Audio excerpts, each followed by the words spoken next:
Olá, estamos em mais um Entre Fraldas e Negócios e hoje eu tenho uma convidada muito especial. Até fiz um texto para ela. Então hoje eu tenho a honra de receber aqui no Entre Fraldas e Negócios essa profissional que ela vem transformando a forma como nós olhamos o desenvolvimento infantil. Ela é a criadora do Método D7, que é um trabalho pioneiro que une ciência, sensibilidade com a prática clínica. A sua abordagem traz luz a esse tema poucas vezes que é discutido de maneira tão clara. Ela traz esse sol para a gente entender tudo isso. O desenvolvimento embrionário do bebê como um processo que vai explicar muitas das tensões e assimetrias cranianas com que os nossos bebezinhos nascem. Com uma visão inovadora e resultados que encantam famílias e profissionais. Ela nos convida a enxergar o bebê não apenas como um ser em crescimento, mas como alguém que já carrega uma história corporal desde antes desse nascimento. Seja muito bem-vinda, Carol! Muito obrigada por estar aqui com a gente. Eu fiquei emocionada, de verdade. Que coisa mais linda, nossa. Só disse verdade. Parece que você me resumiu, assim, foi... Obrigada, muito obrigada por esse texto. Eu que agradeço, porque a Carol, quando eu conheci ela, eu tinha várias questões, assim, que eu via dos meus pacientes, que eu via do desenvolvimento, e assim...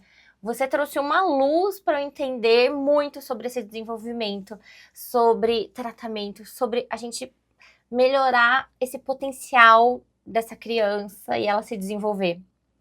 Então, eu que agradeço porque você é muito necessária. Muito obrigada, obrigada mesmo.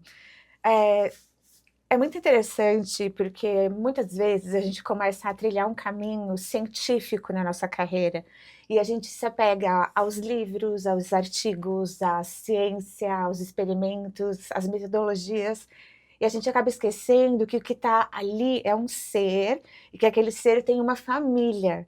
E quando a gente começa a chegar nesses momentos, como você mesma descreveu, de parar e falar, e agora? O que eu faço? Isso não está explicado em nenhum artigo, em nenhum livro, em nada, não está explicado em nada. A gente precisa começar a desenvolver o olhar clínico. E o olhar clínico depende da sua capacidade de enxergar. Porque a gente só vai enxergar aquilo que a gente conhece. Se a gente não tiver aquele registro na nossa mente, no nosso cérebro, aquilo vai passar. Aqueles sinais de que tem alguma coisa alterada com a criança vão passar. Então, realmente, nesses 25 anos de trabalho, de carreira, eu venho trazendo, até por herança da minha mestre, que me ensinou isso, trazendo essa carga de que cada profissional é um cientista, que todos nós podemos criar ciência, mas a gente precisa ter o quê? Uma base, uma estrutura para plantar nesse solo que venha a ser algo que seja útil para a comunidade. Então é nesse sentido que eu desenvolvo o meu trabalho e eu creio que é isso que nos uniu e nos fez estarmos juntas há tanto tempo e tivemos o privilégio de enxergar a ciência acontecendo na nossa frente, quando de repente os meus pacientes não melhoravam e os seus pacientes não melhoravam ou melhoravam e perdiam, e você me chamou e falou, vê o que tem nessa criança, e eu te chamei e falei, vê o que tem nessa criança. E quando você olhou, era um freio alterado, e quando eu olhei, era um torcicolo presente. Então, é nessa ciência que eu realmente acredito. Essa que pode ser feita e aplicada agora, com muita responsabilidade, com muito cuidado, mas principalmente com muita agilidade, porque os bebês precisam do cuidado agora, não daqui 15 anos. Então, é nesse sentido que eu baseio os meus estudos para poder ajudar o mais rápido essa família. A Carol, ela tem um pensamento muito alinhado com o meu e com o propósito do espaço, que é preservar esse tempo da criança. Porque, assim, a criança, ela se desenvolve, você mais do que ninguém pode falar isso. Ela se desenvolve, gente, em minutos. Em muito pouco tempo. Então, o que ela vai desenvolver nos 2 primeiros anos de vida ela nunca mais vai desenvolver na vida inteira. E fica pro resto da vida. E fica pro resto da vida. Quando a gente vai falar sobre assimetrias cranianas, gente, com 6 meses a cabecinha do bebê ossifica. E daí você já não consegue mais Muda fazer demais. a modelagem, dependendo do nível que você está. E daí você tem que fazer um tratamento muito mais invasivo, e que nem sempre é recomendado. Então, eu acredito muito nisso. E a gente é muito alinhada nisso, que o tempo, como ele é precioso, quando a gente fala de desenvolvimento. Quanto antes. Então, não dá para perder esse tempo, a gente tem que olhar. E essa bagagem é muito importante. E assim, você traz uma clareza dessa base, que é uma coisa fenomenal. Por isso que eu quero compartilhar, eu quero que as mães que estejam, as mulheres que estejam aqui assistindo a gente, as famílias, que elas consigam perceber isso para conseguir enxergar o seu filho, né? Sim. Enxergar as necessidades, porque até ontem eu tava conversando com uma mãe e ela tava falando assim, ela é fono e ela trouxe o bebezinho dela e ela falou assim, Flávia, eu tô vendo, mas todo mundo tá falando que tá tudo bem com o meu bebê. Será que só eu que tô criando coisas? E daí a mãe começa a duvidar da capacidade dela, do que ela está enxergando. Perfeito. Porque muita gente só lê o livro, fica naquilo e não consegue perceber o que aquele serzinho que tá na nossa mão tá mostrando. Tá mostrando. Então, eu acho que esse papo hoje vai ser muito rico. E primeira coisa de tudo, Carol, a gente trabalha com o começo da vida. O bebezinho nasceu, tá com uma dificuldade de amamentação, ou não até, tá com uma dificuldade de postura de cabecinha, tá com muita tensão, fica com a cabecinha mais inclinada, prefere um peito do que o outro. E daí os pais, na hora que a gente chega, a gente vai avaliar, e daí os pais falam assim, de onde veio tudo isso? De quem que é a culpa? Você tá falando, já vieram umas 6 palavras que já fiz várias árvores assim na minha cabeça. Assimetria. A primeira questão é essa. Não é para ter assimetria nenhuma no bebê. Porque geneticamente, na formação, não existe nada que de repente gere um olho mais aberto que o outro, ou gere uma cabeça inclinada. Não existe isso. Então, assimetrias em bebês, elas já são o diagnóstico. Já significa que precisa buscar um cuidado. Outra questão que você falou. Às vezes não tem problema na amamentação. Lembra do binômio que a gente falou no começo?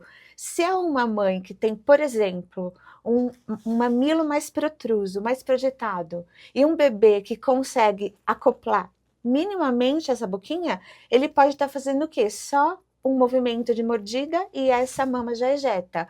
O que vai acontecer?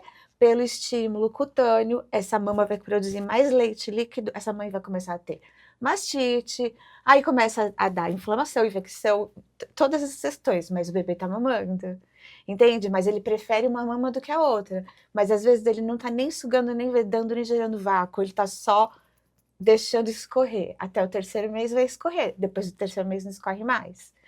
E de onde vieram todas essas... Eu sempre costumo dizer assim, de uma forma mais leiga, a gente fala em tensões, né? Para as mães entenderem melhor. Mas quando a gente pensa em tensão no público leigo, pensa assim, se eu tô tenso, eu faço uma massagem, eu coloco uma água quente e esse músculo relaxa. No caso desses bebês, isso não vai acontecer, porque isso não é uma tensão, isso é uma contratura ou um espasmo muscular. Então, o que é uma contratura? É um espasmo mantido. Então, o espasmo seria essa contração de defesa. Então, de onde viriam essas questões? De um momento que esse bebê precisou se defender. Do quê? De um abalo, de um movimento brusco, de um tecido que deveria ter crescido de um jeito e faltou o fluxo de sangue, ele cresceu mais um lado que o outro, de um crânio que deveria ter recebido mais líquido para pesar e virar e não recebeu, então esse bebê fica numa postura sentadinho. Então, a grande questão não é de quem é a culpa ou de onde veio isso, porque isso é derivado do que aconteceu nessa vida intrauterina, ou na formação, ou na vida intrauterina, ou na saída do bebê. Algumas mães, alguns pais acham que machucaram a criança, que geraram aquela alteração, aquela assimetria, aquele torcicolo. Mas não, isso não acontece depois que o bebê nasceu. Por quê? Porque ele está protegido pelos mecanismos antigravitários dos músculos, que são todos reflexos quando eles nascem. Então, se eu tiver que gerar uma contratura para um bebê ficar com uma postura mantida, eu teria que pegar ele pelo braço e jogar numa parede, entende? O bebê não fica nessa postura se alguma coisa muito intensa ou muito prolongada não acontecer. Tá, então os pais perguntam muito. É alguma coisa que eu faço que prejudica essa postura da cabecinha, do pescocinho? Não, nunca. Nunca. Tira essa culpa dos pais. Infelizmente, algumas linhas dizem que é porque segurou muito de um lado, porque ficou deitado, porque já existem estudos científicos, artigos bons de qualidade que demonstram que a postura não gera assimetria. Mas se a assimetria já está, a má postura piora esse quadro. Dá para entender, né? Então, assim, não é que a postura gere assimetria. Por exemplo, eu trabalhei num lar de crianças, tínhamos 70 crianças lá. Elas passavam, infelizmente, o dia todo deitadas no berço de barriga para cima. Eu nunca vi uma simetria craniana lá, entende? Então, assim, não é a questão da postura, porque o crânio ele é feito para suportar esse tipo de carga. Se quando ele vai suportar esse tipo de carga, ele não dá conta de manter as pressões, é muito importante entender. O crânio ele não achata, o crânio deixa de crescer. Os lugares planificados... Nossa, isso é maravilhoso. Repete. Não, dá até um close na Carol. Fala ali, ó. Não tem como a gente pensar em achatamento do crânio, porque senão cada um teria uma cabeça num formato. Então, os crânios não achatam, eles deixam de crescer. Cada região que a gente vê que não está redondinho, o cérebro não empurrou aquele osso, porque no crânio, diferente de todos os ossos do corpo, o cérebro, o crescimento do cérebro empurra o crescimento do osso. Então, muita gente acha que achatou. Não, ele não expandiu. Por isso a importância de fazer o tratamento, porque os locais planificados são locais onde o cérebro não cresceu a contento. Ele não está funcionando da forma correta. E por isso a gente vê tanta relação de crianças que não foram tratadas quando bebê e vêm com algum problema, atraso motor da fala, alguma outra questão relacionada com assimetrias cranianas. Que ninguém nunca vai correlacionar, porque esse estudo está começando a engatinhar, então ninguém nunca vai correlacionar com isso, mas já existem estudos que demonstram atraso da fala, necessidade de auxílio na escola maior do que das outras crianças, tônus alterado, diminuído na parte posterior, dificuldade de aprendizagem, muitas coisas. Dessa parte cognitiva tem muitas coisas que já são estudadas na assimetria craniana. E se você... Então tá, então esse bebê, ele nasceu com essas tensões, com essa questão, e daí foi potencializado depois do nascimento, porque ele tinha já uma tendência daquilo, já tinha uma planificação, e daí ele não foi tratado. Para ele é confortável estar naquela postura. E daí isso potencializa. Mesmo porque, pensa só, se aqui tá planificado, o bebê não tem controle da cabeça, e a cabeça dele é maior do que a nossa. Se ele deita, ele vai pro lado que tá planificado, é natural. Então, é meio que isso vai reforçando esse bloqueio, que não está no crânio, está no corpinho. Então, cada vez que a criança tem um reflexo de Moro, por exemplo, ela vai reforçar essa estrutura, e aí essa planificação se mantém. Então, vem aquela recomendação. Vira a cabeça para o outro lado. Não vai resolver. Pode até parecer que resolveu momentaneamente, mas depois vai aparecer de novo.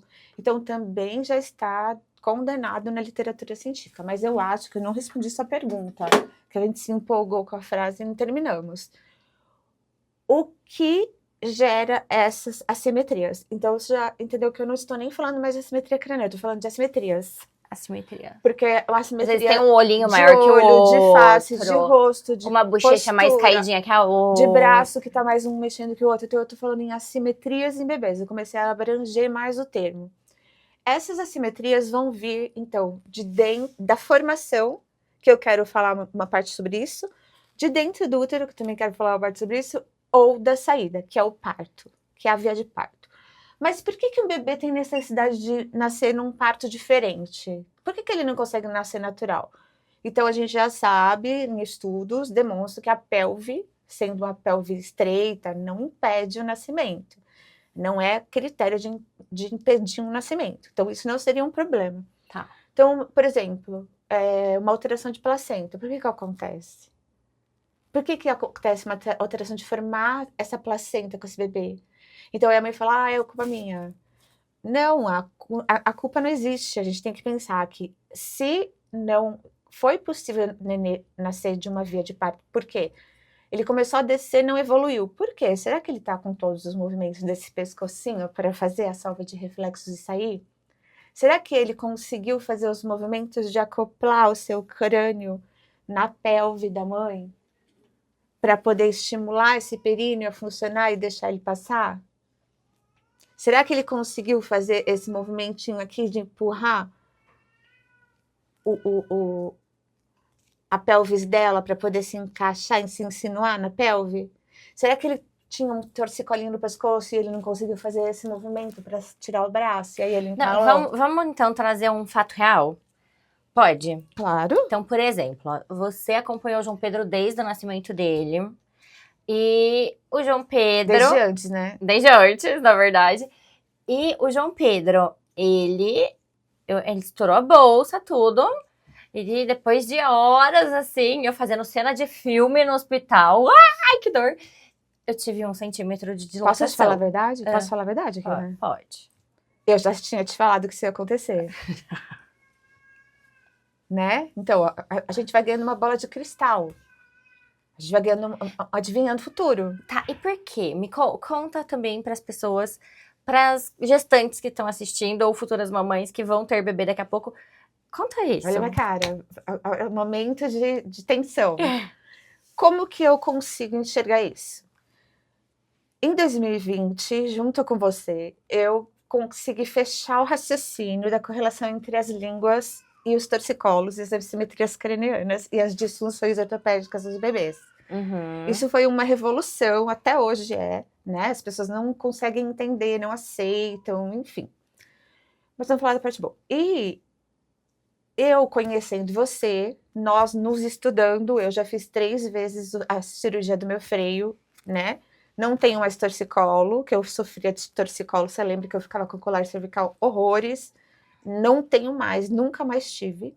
Mas a minha fala ficou alterada, então a gente já viu o que vai fazer. Mas, em sabendo que você também tinha seu freio alterado, em vendo todas as suas alterações cervicais, suas dores... A Carol me atendia, gente. Suas crises de falta de ar, isso tá tudo que é relacionado com a musculatura que eu pretendo falar um pouquinho aqui. Então, a gente já tem como prever e avisar essa mãe. Por isso que eu digo, uma boa consulta odontológica de odontopediatra no pré-natal da mãe já é capaz de dizer se ela vai precisar ficar atenta com esse bebê para ele ter um freio alterado ou não. Então, olha que maravilhoso que seria a gente poder prever isso e mais. Entendermos que tem criança que não vai nascer por via natural. Talvez me crucifiquem de ponta cabeça. Mas tem criança que não vai nascer por via natural. Por quê? Vamos explicar agora, então. Vamos lá. Vou tentar mostrar um modelo aqui. Imagina que a gente tem essa estrutura, ó. Essa é a cervical, meu pescoço. E aqui tá totalmente fora de parâmetro, tá? Que eu peguei um crânio de bebê e uma cervical de adulto. Mas é só pra gente entender. E aqui o crânio. Existe um ossinho que se chama osso hioide. Eu vou fingir que é esse daqui, o formato é semelhante. Esse osso fica mais ou menos aqui no adulto, entre C3 e C4, tá? Então esquece o crânio, aqui é a cervical. Esse é o osso hioide. Nesse ocioide existem elastiquinhos que vão para cima e elastiquinhos que vão para baixo. Um desses elastiquinhos se chama ioglosso. Ele é a língua. Ele é um dos músculos constituintes da língua. Quando chega lá na 8ª semana de gestação, lembrar que até a 8ª semana de gestação, mamãe, seu bebê não precisa de você. Ele vive sozinho. Ele se nutre do saco vitalínico. Então, até a 8ª semana, o bebê é um parasita da mãe. Ele não precisa de nenhuma gota de sangue dela. Então, ele vai viver sozinho, perfurando, jogando ácido, fazendo o que ele quiser. E quando chega na 8ª semana, começa a surgir a correlação entre o bebê e a mãe, por via umbilical. Então, o bebê solta o intestino, enrola 279 graus nos vasos sanguíneos da mãe e puxa o vaso sanguíneo da mãe para dentro dele. Nesse momento, ele é um vampiro. É muito linda essa correlação. É lindo. É lindo. Ele joga o intestino para fora e volta com o vaso sanguíneo para dentro. Então, a gente estuda tudo isso na parte das vias umbilicais e com isso a gente conseguiu correções surreais nas crianças. Correções não só do que é óbvio que é no umbilical, mas correções emocionais. É muito lindo. De anemias de adulto, a gente já conseguiu muita coisa legal. Criança sem fala, é muito legal. E aí, nessa 8ª semana, por coincidência, ocorre o que a gente chama da apoptose da língua. Então, essa língua, ela era um bololô aqui, ó. Agora ela voltou a ser a mandíbula. Era um bololô aqui, ó. E aí, para que serve essa região da língua? Isso tem também spoiler. O frênulo lingual, ele tem uma origem que ele é praticamente um tendão. E a partir do frênulo lingual vindo do forame cego, que é um buraquinho que tem na língua, os tecidos brotam. Eu tive um amigo embriologista que fez pós de anatomia comigo. Ele falava, todos os tecidos saem do forame cego. O forame cego está na língua. Então, será que é importante? Quase nada. E, a partir daí, o tecido vai crescer para a direita, para a esquerda, para frente e para trás, nesse ritmo. Então, daqui a gente consegue saber quando uma criança tem síndromes, porque a gente olha qual lado está alterado, se é o direito ou o esquerdo, se é o centro. Então, gene sempre vai alterar o centro e ambos os lados.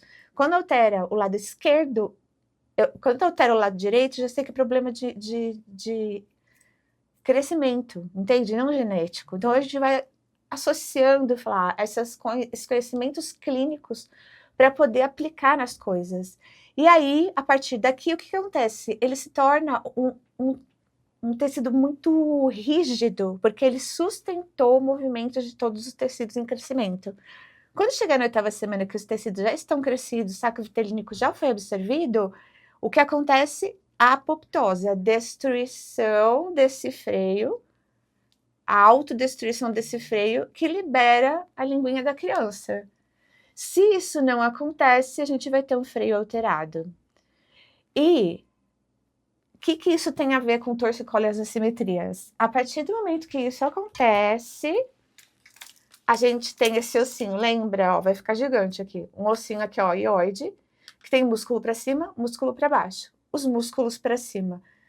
Tem um que está na língua, tem outro que está dentro do esfenoide, tem outro que está dentro da maxila, tem outro que está dentro do... Então, eles vão mexer em todas as estruturas de face e de tórax.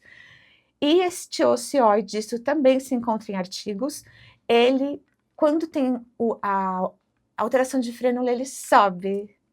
Ao subir, ele vai alterar todo o tórax. Não, tem criança que tem o tórax altinho, tem criança, é assim... Que não tem pescoço. Acho que deu para vocês entenderem. Cada uma dessas peças que for alterada vai dar um quadro. Uhum. E por isso que todo mundo tem dúvida, mas o que é o torcicolo? Depende. Tem que olhar a criança e ver onde está alterado.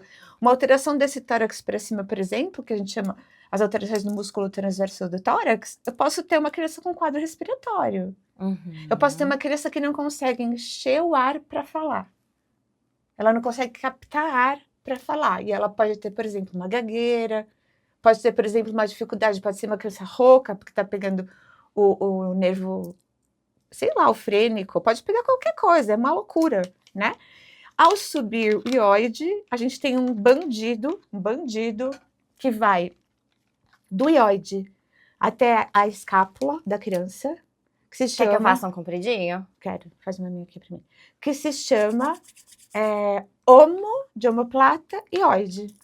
O homoióide vai torcer, ó, vai ficar assim, ó. O homoióide vai torcer essa estrutura e vai fazer isso daqui, com um ou com os dois. Que daí é quando o bebezinho fica assim. Assim. Que daí você vai esticar o nenenzinho, o bracinho dele, Ele fica desesperado. Ele não vem pra cima. Ele fica desesperado, não consegue trocar a roupa. Então, quais são os quadros que as mães vão ver? Não gosta de fazer tummy time. Não gosta, porque não é confortável para ele. E aí, o que fala? Ai, tem que forçar. Aí você coloca a criança gira, entende? Então, marcos motores, eles são a demonstração disso tudo que a gente está falando. A demonstração disso tudo. Então, por exemplo, a gente estava falando muito sobre a posição no útero, que também é outra coisa que as mães se culpam muito. Ai, porque ficou assim... Por que a criança ficou de barriga de cabecinha para cima? Porque não pesou o suficiente para cair. Então, por que faltou líquido? Porque existe uma questão naquela membrana que envolve o bebê que não foi capaz de desenvolver o líquido. Será que ele se mexeu pouco e por isso produziu pouco líquido? Entende? Se a gente for pensar alterações uterinas... Se o bebê se mexe um pouco dentro da barriga, tem pouco líquido. Não, pode promover a não formação de mais líquido. Tá, entende? pode, não é uma regra. Não, é isso que eu digo, é um binômio. Teria que pensar nas condições da mãe, todas. Tá. Hidratação, vitaminas, nutrição, estresse, cansaço, tudo isso. Mas tirar um pouco da culpa, porque o bebê, ele é quase que autossuficiente dentro do útero. Ele está muito protegido. E qualquer coisa que aconteça, que esse bebê não tem mais condição de ficar lá, vai sair. Vai sair antes, vai sair prematuro, o que for. Mas eu acho que uma coisa importante da gente pensar nessa questão uterina, e nessa fase de estar dentro da barriga, são as perdas gestacionais.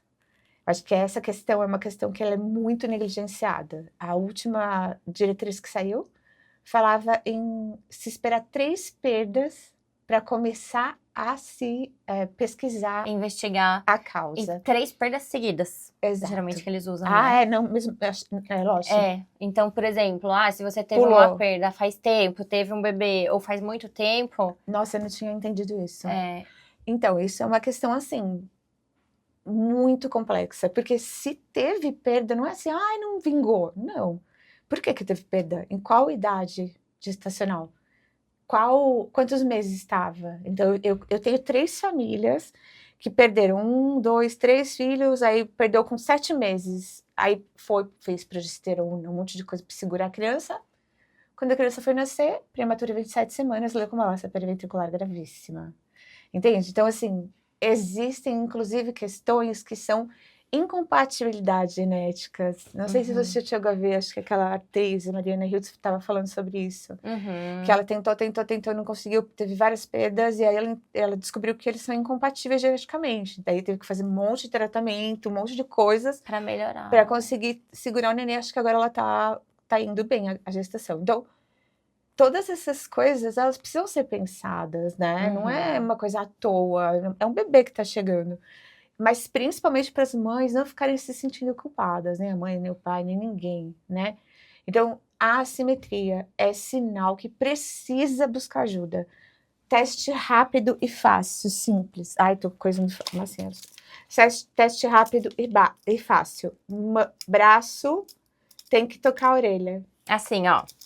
Tem que tocar a orelha, tá? Não pode ficar aqui, não pode ficar aqui, porque não. Isso é uma coisa que a gente faz até na avaliação, porque a criança... É gente, patognomônico. Isso daqui, eu acho que é muito importante falar isso, porque para as mães... Porque não é que você vai ficar fazendo força. Não, na hora que ele estiver relaxado. E levantando o bracinho do seu bebê. Não, você traz e vê até onde vai. Não foi, você volta. Você não vai ficar puxando o braço do neném. Porque se ficou rígido, significa que tem alguma coisa bloqueando. Né? Então, bracinho na orelha, pezinho na boca. Ó, esse daqui ele é todo alterado, gente. O pezinho não vai na boca. Pezinho na boca, não tem nenhum que vai pezinho na boca. Pezinhos na boca, 2 pezinhos na boca. É para encostar. Não encostou, sinal de alerta. Conversa com o pediatra. Se o pediatra não entender desse assunto, procure um fisioterapeuta especialista. Mas tem que ser fisioterapeuta especialista. Porque não é qualquer fisioterapeuta que tá pronto para isso. Como também, gente, e eu acho que é super importante, por quê? Porque muitos pediatras, eles não, a maioria, o pediatra, ele não tem isso na faculdade, ele tem o básico de movimentos na Isso faculdade. é da fisioterapia, assim, né? Isso é da fisioterapia. Então, para o pediatra saber isso, ele tem que ter estudado depois, senão não é uma coisa que tá no cotidiano dele. Então, eu acho que isso é super importante. O pediatra, ele vai cuidar de muitas coisas muito importantes para a saúde dessa criança, mas muitas vezes, para o desenvolvimento, não é porque não é um bom pediatra, não é nada disso. É porque não está na faculdade dele, então ele teria que estudar à parte. É um universo, então muitas coisas, até na faculdade de fono, a gente aprende o básico. Você quer se aprofundar? Estude à parte. A fisioterapia. Não tem nem maturidade, né? Você não estudou tudo. Nossa, eu fiz muitas pós-graduações. Você teve que estudar depois. Sim. Então, tudo isso é muito importante, ser sempre um profissional especializado. E é um assunto muito específico. Muito é um nicho específico. do nicho do nicho do nicho do nicho do nicho. Porque a gente acabou começando a desenvolver tratamentos que são para crianças que não têm patologias de base. E essas crianças, elas acabavam ficando de lado, sempre, é assim mesmo, tá normal, virou lado do berço, normal, quando crescer, quando casar Sara, era assim, né? Uhum. Então, esse olhar, ele é um olhar para melhorar a criança, melhorar cada vez mais, é como se a gente estivesse fazendo um polimento, um personal baby, assim, né? De você pegar uma criança que tem apenas um probleminha ortopédico, uma questão que muitas vezes se resolve facilmente, e deixá-la o melhor possível. Então, a gente está investindo nessa geração futura, né? Sim. E, Carol, e daí você pegou e falou, você tá falando da formação e do bebê na vida intrauterina e das questões relacionadas à posição que o bebê fica dentro da barriga. Então, a gente já entendeu que a posição que o bebê fica na barriga, ela vai depender de como esse desenvolvimento se deu. Como essas águas entraram nesse feto, como essa criança... E, principalmente, falar... Como se formou, cadê a minha massinha? Como se formou aqui, o cordão umbilical. Então, esse cordão umbilical se formou como? Curto, longo, muito elástico. Essa criança consegue fazer cambalhota dentro da barriga. A placenta, onde ela se instaurou? Onde ela se instalou? Ela se instalou altinha, bonitinha, ou ela foi lá pertinho do canalzinho onde vai nascer o bebê. Aí, quando o bebê cresce, ele põe a cabeça ali e clipa a entrada do sangue, vai para uma emergência de parto. Então você vê que não é, ai, nossa, a placenta descolou. Não é assim. Existe uma questão entre essa correlação, essa harmonia criada entre o bebê e a mãe, porque o bebê e a mãe não trocam sangue, ela troca um espaço virtual para trocar os nutrientes. Então não existe conexão direta sangue a sangue, existe realmente uma transmissão de um para o outro. Então, muitas vezes, nessa conexão acontece alguma coisa. Então, chegando próximo ali da hora do nascimento, às vezes o bebê vai descer, vai encaixar essa cabecinha, e por um cordão estar curto, ele não consegue ir. Então, aquele bebê que às vezes fica subindo e descendo, subindo e descendo, subindo e descendo, o que vai acontecer?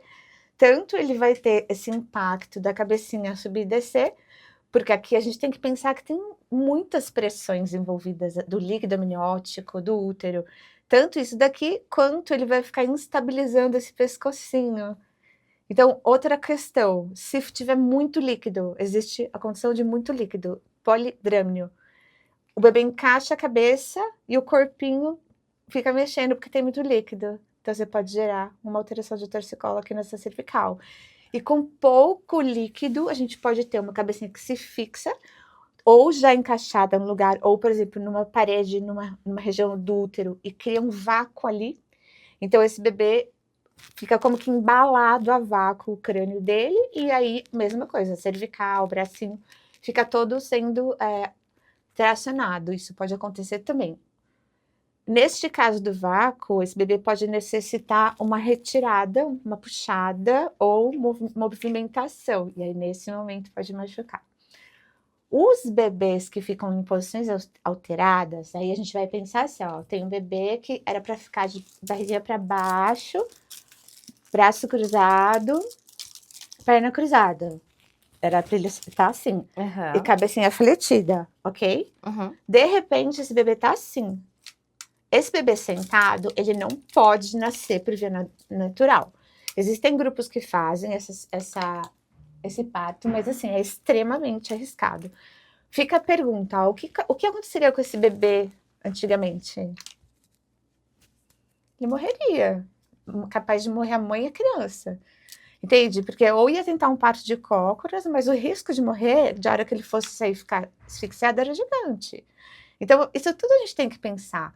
A gente está conseguindo tirar os bebês muito mais cedo, com muito mais saúde. Bebês que não teriam como viver, sobrevivem. Então, isso é muito lindo, muito incrível de pensar.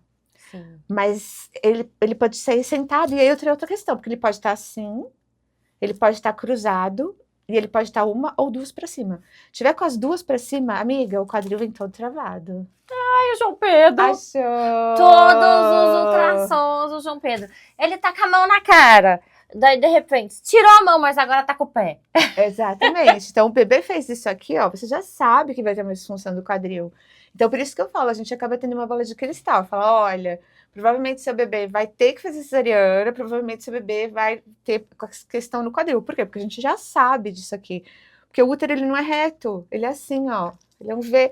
Então, a criança não fica sentada bonitinha assim, ó, tomando chá. Ela fica totalmente torcida e faz uma espiral. Então, quanto à questão uterina, seria o sentado, o deitadinho, tá? Que a criança também pode ficar deitadinha. Que também vai dar muito problema e não vai descer pelo canal uterino. E aí fica nessa postura a maior parte do tempo. Então, mesma coisa, ele não vai ficar retinho, apoiado, ele vai ficar torcido. E com isso você vai ter tecidos que precisam ajudar a responder. Tô sendo clara? Tá chato? Não, tô entendendo. Então, e aí o tecido ele vai estar tentando defender contra a sensação de queda da criança. Depois que nasce já, né? Antes de nascer mesmo na barriga ele tem mesmo na sensação de barriga. queda? Sim, ele tem isso muito mais rudimentar. Não é nada consciente, não é nada labiríntico. É muito rudimentar, é uma coisa assim do cérebro mais arcaico que exista. Mas é o medo de vida ou morte. Isso existe. Então, o sistema se defende contra isso. Então, são essas alterações que a gente vai encontrar depois do nascimento. São essas sensações de que a vida estava em perigo dentro da barriga que a gente vai encontrar depois do nascimento. Então, imagina, se essa criança estava com medo de cair dentro do útero com água e um invólucro. Quando você coloca ele no tummy time, ele acha que ele já morreu. Isso é uma coisa que é muito normal. As mães falam assim, nossa, meu bebê é assustadinho. Nossa, você viu? Ele quer ficar de pé, ele quer ficar esticado. Tudo reflexo. Isso não é saudável, né? Isso é um sinal de alerta, hiperatividade. Não é? Esse reflexo a gente espera ter 4 meses de vida. Além disso, já é uma retenção reflexa. Precisa ser tratado. O que isso pode dar na criança? Imagina quando a criança for adulto. O que você acha que apareceria como reflexo disso, por exemplo? Não sei. Uma pessoa muito, muito reativa. Uma pessoa com ansiedade, com problemas respiratórios. Que ela está retida no reflexo de Moro. É um reflexo respiratório. É um reflexo do respirar quando a criança nasce. Primeiro suspiro, primeiro choro. Então, isso pode se perpetuar com uma necessidade, por exemplo, de necessidades orais. Entende? Então, às vezes é uma questão que veio lá do nascimento, que vai refletir lá na vida adulta da pessoa. É muito doido, né? É muito doido. E daí, Carol, voltando... Falei da parte dos partos, né? Falou. E daí, o João Pedro, ele não nasceu de cesárea. Ele não nasceu de normal, foi cesárea. Porque eu não tive essa dilatação.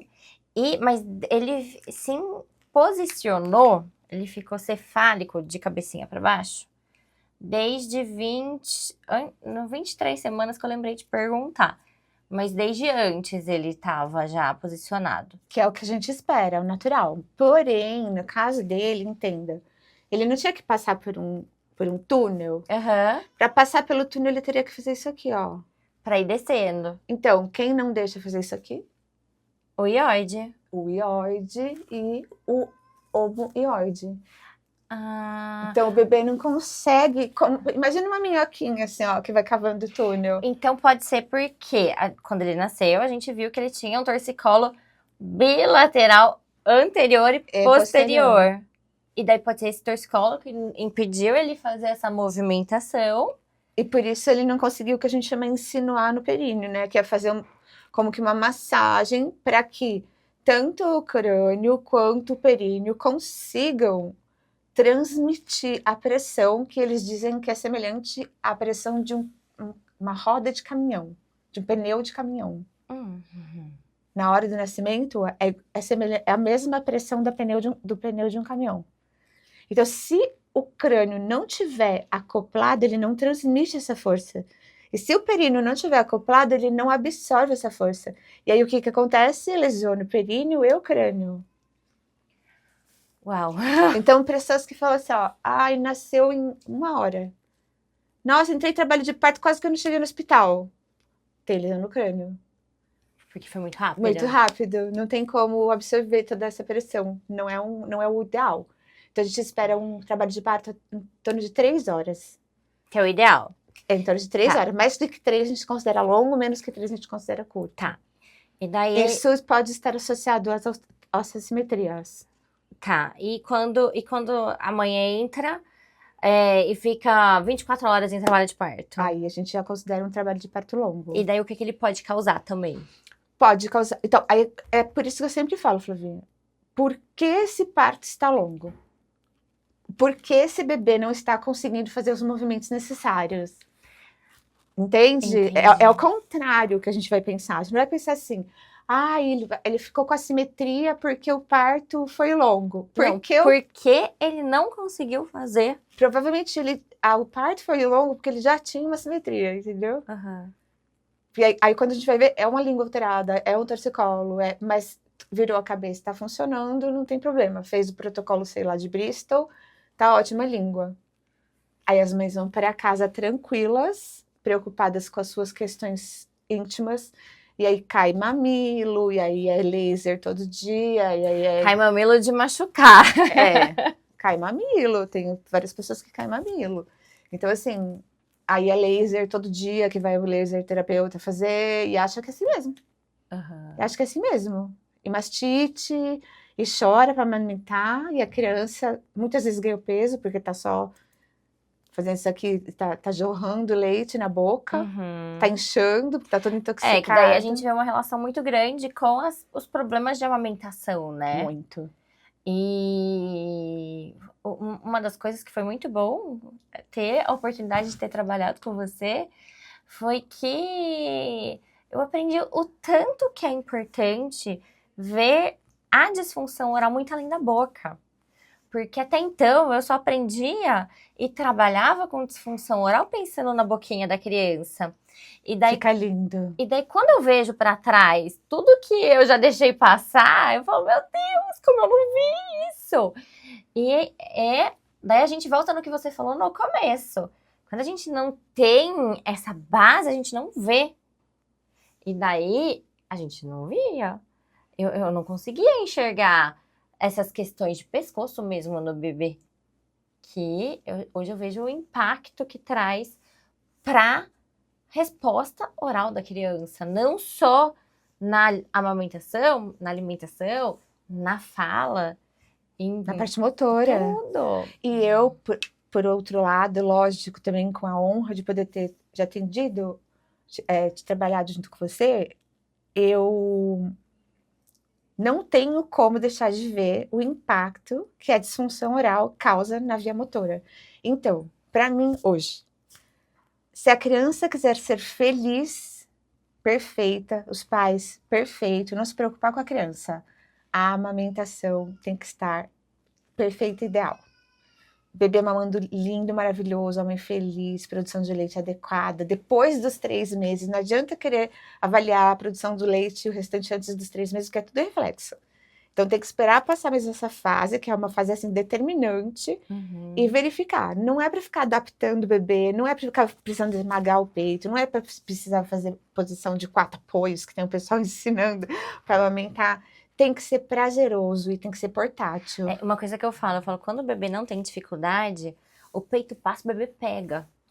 Então, É verdade. o João Pedro, quando eu falo que foi maravilhoso eu ter tido dificuldade na amamentação, ele ter tido língua Foi um presa, MBA. porque, gente, foi... Agora eu falo com propriedade do assunto, entendeu? Porque eu senti na pele. Mas, no começo, colocar ele, não só porque ele era pequenininho, porque muito pequenininho também, ele conseguiu amamentar muito bem. E eu já não tive, porque eu resolvi tudo muito rápido. Sim. Então, antes da gente cuidar disso tudo, era muito difícil o posicionamento, ele cansava, Soltava. ele soltava. E por mais que eu cuidasse da boquinha, a boquinha tava linda, ele tava sugando, mas daí o pescocinho doía, ele soltava também. E depois, quando ele não tinha mais dificuldade, ele vinha, o peito passava, eu Onde tivesse. pega no ar. Então eu não precisava ficar manipulando ele, Exato. gastando tanta energia com o manejo, porque querendo ou não, isso desgasta a mãe, né? Muito, amiga. E daí ele vinha, eu só pegava, colocava ele aqui, Já foi. ele já se achava o peito, eu não precisava nem ficar cuidando dessa pega, porque era tudo natural. Mas pra chegar no natural, não é tão natural. Não. É uma orientação bem bacana da gente deixar, porque às vezes eu vejo também assim, ó, uma mãe que pede ajuda, aí vem ensinar manejo, aí faz 15 consultas de manejo. Se não funcionou, troca. Na primeira. É. Não, eu falo assim. Vai pra outra coisa, tenta outra coisa, tenta outra coisa. Não, não necessariamente troca de consultora. Não, troca de abordagem. De abordagem. Ó, fez manejo. Não fica gastando dinheiro à Cuidou. toa. Você tá fazendo tudo que a consultora te mandou? Não tá dando certo? Então, pode ser que o problema não esteja no manejo, pode ser que esteja na boca. Vamos ver essa boca. Não, fez tudo o que precisa e não melhora, vamos ter. E muitas vezes a gente tem que trabalhar junto, né, Carol? E por isso que eu acho que o mais importante, assim, de ficar é encontrar aqueles profissionais que saibam fazer as avaliações e principalmente encaminhar para os outros. Isso eu acho que é o mais perfeito de acontecer, o mundo ideal, assim. Por isso que cada dia mais eu tento estar do lado seu, do lado das odontopediatras, fora do Brasil, buscando a orientação de outros profissionais, como é aqui, como se faz, como funciona, para poder realmente olhar para o bebê e falar, precisa de fono, precisa de odonto, precisa do pediatra, precisa de um tratamento. Isso eu acho que é o mais importante. Nós, por exemplo, a gente citou a manobra, os manejos do bebê, consultoras de lactação, enfermeiras, tem muita gente trabalhando com isso. Conseguir identificar essas alterações de pescocinho, de língua, isso é muito fundamental, porque com isso vai agilizar, diminuir o custo para as famílias, que isso é uma coisa que me preocupa muito hoje. Porque fica muito caro. É, porque tudo é muito caro, porque é tudo muito especializado, é tudo muito... a gente estuda muito, a gente vai muito para fora, a gente gasta cursos no exterior, então você precisa colocar isso no valor da sua consulta, além do resultado, Sim. né? Muitas vezes você vai fazer uma consulta com uma pessoa, sendo que você precisaria de 5 com outra para resolver. Sim. Então tudo isso acho que vai da união dos profissionais. Sim. Em vez de criticar e ser duro e xoxar, perguntar, o que é isso que você está fazendo? Posso conhecer? Eu duvido que você não deixaria. Nossa, e graças a Deus a gente... Eu falo a gente porque eu sei o tanto que a gente tá aberta para sempre conhecer e entender. O que você tá fazendo que eu não sei? Nossa, que Por que interessante. eu não sei isso? O que é isso? Deixa eu estudar, deixa eu ver se faz sentido. Sim. Então, a gente isso é estar sempre em movimento. Ô, Carol, agora, a última pergunta, Tá. porque nosso tempo tá acabando. Ai, que pena. Mas eu acho que a gente não pode terminar sem essa pergunta.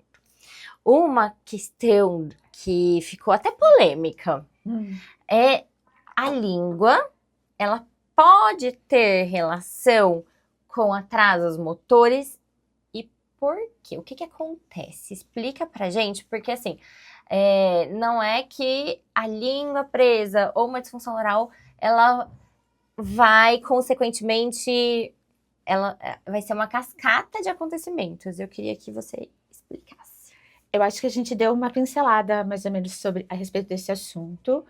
E deixa eu só elaborar aqui. Eu gosto muito de falar sobre o marionete de fio, sabe? Aham. Aquela marionete de fios que tem uma madeirinha, tem vários fios. Isso. O iode, ele é como se fosse essa marionete de fios. Então, tanto ele vai controlar músculos que vão para cima, quanto músculos que vão para baixo. A partir disso, se virar um pouquinho para lá, um pouquinho para cá, vai disfuncionar o corpo inteiro. Vai disfuncionar principalmente essa parte que a gente chama de símbolo do membro superior, que vai estar totalmente correlacionado via direta com o iode, via homo-iode. Além disso, a gente vai ter o ioglosso. Então, pensa, tudo tracionado, subiu o iode, vira o ombro. Como essa criança vai colocar a mãozinha e vai esticar, Fazer sendo esfinge. que tem uma musculatura que está fazendo assim com ela. Entendi. Então, a gente estuda muito essa parte da biomecânica, não só do desenvolvimento motor, mas quando já chega num ponto maior, a marcha. Para que exista uma marcha, para que a criança consiga ficar de pé, ela precisa ter esse balanceio do crânio. Como ela vai fazer isso se todas as estruturas se deslocaram à frente e acima para poder tentar extrair um leite de alguma coisa? Então, Flá, quando a gente pensa no desenvolvimento motor, concluindo o que a gente estava falando... A gente tem que pensar na cadeia muscular. O amamentar, ele é um livro aberto de como estão as cadeias musculares. Como está funcionando essa biomecânica aqui. Se essa biomecânica aqui tiver em ordem, todo o restante funciona. Tá. Se qualquer alteração acontecer, todos as próximas marcos vão estar atrasados. Então, vamos trazer uma ilustração bem simples da sua mão. Então, a gente tem que fazer a nossa maquininha para funcionar essa função. É isso aqui. Os dois músculos estão funcionando corretamente. Então, a função... Digamos que o ossinho está aqui parado. Aqui a função está harmônica. Mas agora, eu tô tensa. Eu tô tensa e eu não tô conseguindo movimentar e eu estou limitando a movimentação da Carol, porque eu não tô conseguindo movimentar. Então, seria uma cascata relacionada a isso. É uma sinergia, né? Acho que além de cascata, um nome bonito é sinergia. Todos trabalham em conjunto. Então, se um cabo de guerra... nem tem cabo de guerra hoje em dia, eu tô muito velha, amiga, só falo coisa velha. Puxa uma corda, igual a gente tá fazendo, puxa uma corda mais para um lado do que para o outro. O que vai acontecer? O ossinho que devia estar aqui fica para cá. Então, a criança vai ficar assim. Como que ela vai conseguir engatinhar? Se ela tá assim... Você já tentou fazer um alongamento quando você tá com um torcicolo? É horrível. Horrível. Não dá, você nem consegue mexer. Você vai mexer. comer, não consegue, entende? Então, assim, no bebê a gente não pensa em dor, mas a gente pensa que pesou, ele muda de lugar. Ele não vai insistir, tô com dor, vou pro computador trabalhar. Não vai, entendeu? Sim. Então, o que incomodar, o que desencaixar, o que não for, ele vai passando. E a criança vai passando, ela não vai desistir. Ela vai arrumar um jeito de fazer de outra forma. Aí começam as torções, as disfunções, a criança que não mexe um braço. Aí começa, aí faz exame genético, faz exame... Entende? Ai, Carol, muito obrigada. Foi maravilhoso ter você aqui. Foi ótimo. E agora, o que você deixa? Deixa aqui um recado para as mamães, para as futuras mamães que estão assistindo a gente. Manda uma mensagem para elas. Eu gostaria de deixar aqui uma mensagem que eu sempre falo para as mães que eu trato as crianças, que é: sejam felizes com seus filhos. A maternidade, ela é maravilhosa. Ela é incrível, ela é cheia de amor, ela é um momento de plenitude. Não fiquem escutando essas pessoas que falam que é ruim, que esquece. É a coisa mais linda e mais instintiva que a gente pode fazer enquanto mulheres, tá bom? Então, espero que vocês sejam muito felizes e se precisar de ajuda, podem contar com a gente. Obrigada, Carol. Hoje, então, tivemos a entrevista com a Carolina Sete, criadora do Método D7, que é um método que toca e muda a vida de muito bebezinho. Eu sou Flávia Puccini e esse é mais um Entre Fraldas e Negócios.